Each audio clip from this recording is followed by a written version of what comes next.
There are only two ways that companies make more money than they do right now. By getting more people to buy your stuff, or getting the people that currently buy your stuff to spend more money. There are your options. And so today I want to talk you through one of the ways that we use to increase the amount of money people spend with us. Now, if you don't do this, you are leaving loads of money on the table of people who would pay, simply because you don't ask. And so in sales, there is, direct sales isn't the right word. It's if you're a closer, right? If you're on sales calls trying to close people, getting to pay up front, the sales guys that have the highest close rates are the ones that ask for the close the most times. And the same can be said when selling your service throughout, whether that's e-com or face-to-face like we do it. So practically, how do we do that? We have students come on, and during our sales call process, we lay them out a plan of this is what it's going to be for you to get to where you want to go. Make sure they're bought in motivation-wise, and then basically at the end, if they haven't paid up front, or they have a reservation, it's a nice way to pull back to be like, look, I'm not making you commit up front right now, I'm just getting you to make the decision to see if it works, right? Because it works for everyone, as long as they do it. And so at the 6-week point after their first block that they've paid for, we have jump on a review call to share with them their feedback, get testimonials from them so we can share that with the world to increase our proof, which makes it easier for people to buy. But at that point, we also share with them their first round of results. And this is the point where they go, oh my God, it works. I never thought it was this easy. Whoa, I was never expecting that. This is incredible. It's so much better than I ever thought, blah, blah, blah. So at a point of peak motivation is when we say, great. Now, do you want that discount, by the way, for signing up for the whole year? Or there's actually a discount if you want to pay monthly if you lock in for the year. Or if you're ready to pay less now, that's totally fine. We can put you on the rolling 6 weeks, but it's just more expensive. And so my favorite question and my favorite way to ask this in a sales call is, amazing, so you're carrying on and you use the assumptive close of being like, so for you, just keep going. It ain't broke, don't fix it. Stick to the path that we made. It's working perfectly as expected. So for your next round, you kind of have a choice. Would you prefer to pay less now or pay less in total? Which would work better for you? And they're usually a bit like,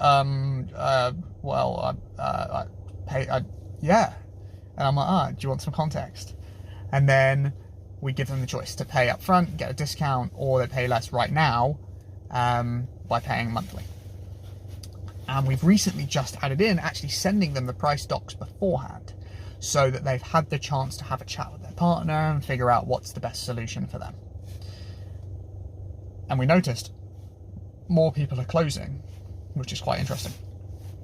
Don't have any statistics on that yet, just a gut feeling of doing these. It seems like more people are staying, which is nice, and they're being more decisive about which way they're going to pay.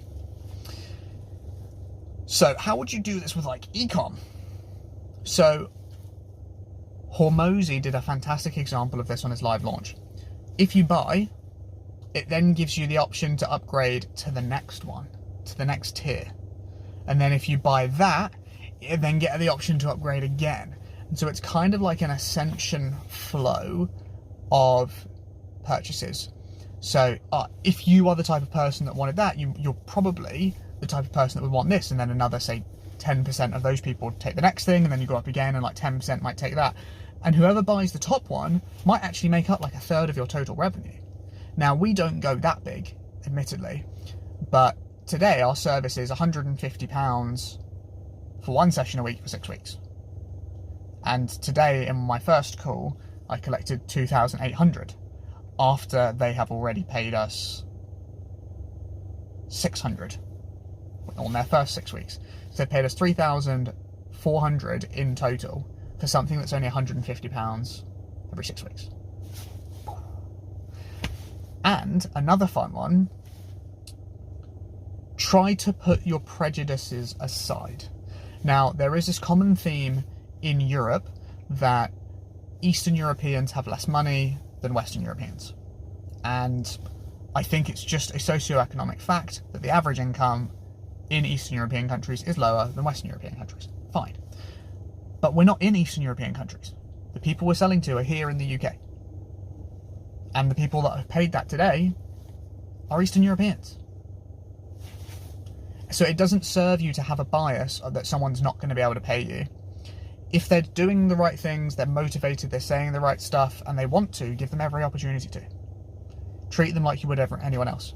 And so going back to the original point, how to do upsells like this. Along your customer journey, there are key places where there are key milestones. So the first activation, their first win, big time to upsell them. Really good, like a constant. So say you have a 6-week offer or a 12-week offer sort of thing.